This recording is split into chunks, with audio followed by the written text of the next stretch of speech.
It was just raining outside, and I have my little Disney spooky mug, and I went Halloween hunting this morning. So I've had a great morning, and I have so much things I've already filmed and I just need to get them out there. So this is me starting a part of my baking channel that literally nobody asked for, but I was doing it anyways, and it was really simple and easy. So I figured, you know what? I might as well just record it. I always have people ask me how I make it, and they're like, oh my God, how did you learn to do this? But a lot of the stuff is so simple. I truly believe that anybody could do it. So I wanted to share them with you. This is officially the beginning of Baked by Boo. That's me. My name's Annabelle, but you could call me Boo or BooBelle. In Baked by Boo, I'm gonna be sharing with you guys everything that I'm baking, but I wanna make sure you guys are understanding I am gonna separate anything Halloween from the regular content. So anything Halloween is gonna be on the BooBelle with an exclamation point, and that's gonna have all things spooky. So the purpose of these videos are gonna be to show you step by step how I'm going through things. You'll see in a bit, by no means am I a professional baker or cake decorator or anything like that, but I do very strongly believe in fake it till you make it, and that's what I live my life on. In this video, I'm gonna be showing you two cakes that I made recently. One of them is a chocolate donut with strawberry frosting and sprinkles. The other one is a very small, like 6-inch penguin cake. I made them as gifts for my family for their birthdays, and I love the idea of personalizing a cake for somebody. To be honest, it's not the most expensive thing, but everyone who I've given a cake for really loves it because they can tell that I took time and effort to make it for them, their favorite flavors, their favorite colors, or just decorating it with something they really like. Everything that I'm buying is from my local grocery store. You can buy these things at Walmart, and you'll hear in the video that I say I'm not trying to use anything professional. The only thing that I use is a piping bag, but you could really use a Ziploc bag instead. If you have any questions of anything that I might not mention in this video, whether it's how did you do that, you didn't show it, or why did you do that, I'm happy to answer, but again, like, I'm not a professional, okay? Now, I'm not coming into this completely blind. I did take like one cake decorating class at Michael's when I was like 12, so, you know, not to brag, but I kind of know what I'm doing. No, you can like literally learn more in Pinterest, believe me, and I have. Other than that, I wanted to mention a few things that I don't show in the video that I think are really necessary in case you're just starting off baking for the first time or cake decorating for the first time. I'm not making these cakes from scratch. I'm literally using a box cake because I want you to know that this is something you can do. I am spicing up the cakes a little bit by adding chocolate chips and Oreos to it. Okay, a few things that you definitely need to do when you are baking a cake and you plan on decorating it.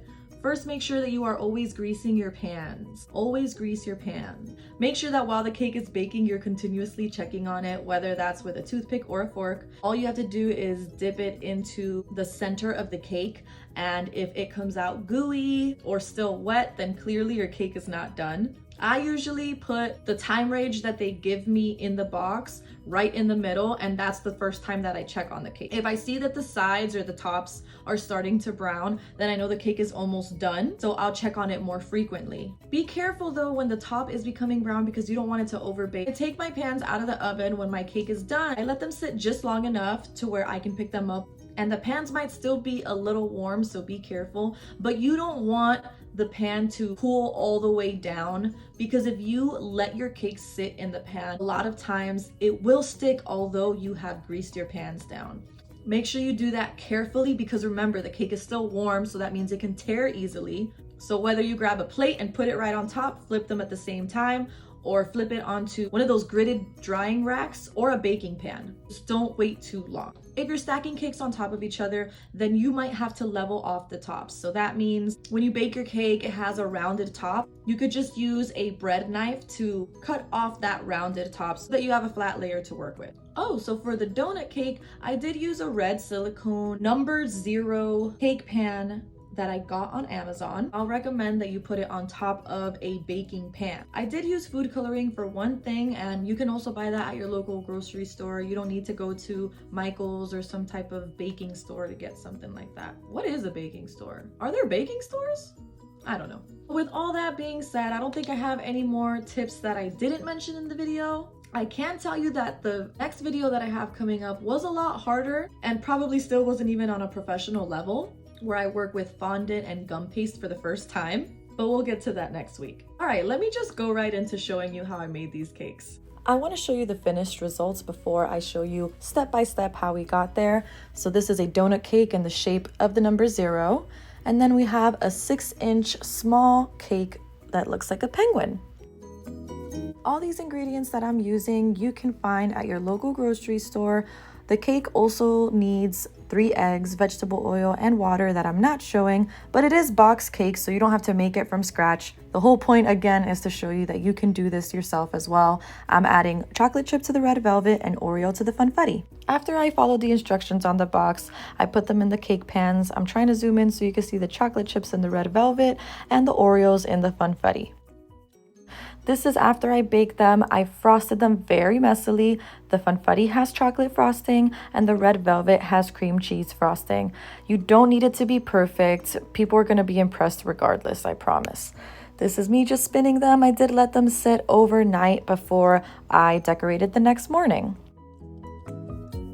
I'm going to start off decorating the penguin cake, and luckily I found this big heart-shaped cookie cutter that is going to give me the shape of the penguin's face. Don't worry, if you don't have one, you could use the rim of a glass to put them right beside each other to give you that heart shape. Remember, I did say that I did leave this cake to sit overnight. That means the frosting is not going to be so soft and get stuck or be removed when I take the cookie cutter off. Instead, it'll serve as an indentation that I can use as a guideline. Here you see me trying to tap it lightly and evenly so that I can see it clearly when I start putting the icing. And honestly, if you use your imagination, you could already see it looking like a penguin. I started off with black cookie icing that has a tip and it comes in a pouch, so all you have to do is cut it with scissors. The reason why I love this icing is because it does have a glossy finish to it and it does flood a tiny bit. So you could see I very messily zigzag my way around the outline, and I try very hard not to get it over the edges so it doesn't drip.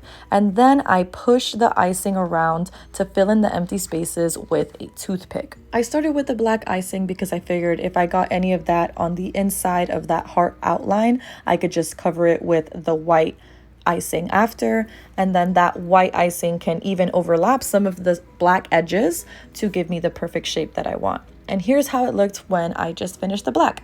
So you're gonna see me start with the white cookie icing. It's the same type as the black, and I just swivel it around until I get to the edges. I recenter myself and then I try to make the shape kind of close to the black edge, almost touching, but enough so that I can go back in and make those edges a little bit nicer. Whatever wasn't connected, I pushed with a toothpick, and it's not perfect, but it is delicious. Since I am happy with the shape, I'm just gonna let it sit before I do the eyes and the nose. And here's the first mistake I made. I tried to put that frosting into that very thin squeeze bottle. The tip is super thin and you can see me here struggling. So first lesson of the day, do not use a squeeze bottle for cake frosting. It's too thick. So here I do get a piping bag. I know I didn't want to get anything, I guess, professional, but you can literally use a Ziploc bag and cut a hole in the corner. This helps so much because it is a very wide tip and it just let me go through this so fast. I am just doing a bit of a wavy outline to make it look like it's a frosted donut. And then you see me just use the side and the back of a butter knife to spread out that pink frosting. It's not going to be perfect, but it doesn't have to be, because remember, we are going to cover it with sprinkles and it is going to taste just as good and everyone's going to enjoy it no matter what. This is how it looks after I just try to smooth it out a little bit with the side of the knife. Now we get to my favorite part, which is sprinkles. You can use a plate as a backboard, and the reason why I did that is because I did want to get into that middle edge, but I didn't want all of my sprinkles to fall into the hole. So I slide the sprinkles down. I don't know what that's called, but you could use a plate. And then I'm using a tablespoon to put a lot more sprinkles all over the edge, and that's just helping me make less of a mess and be more precise.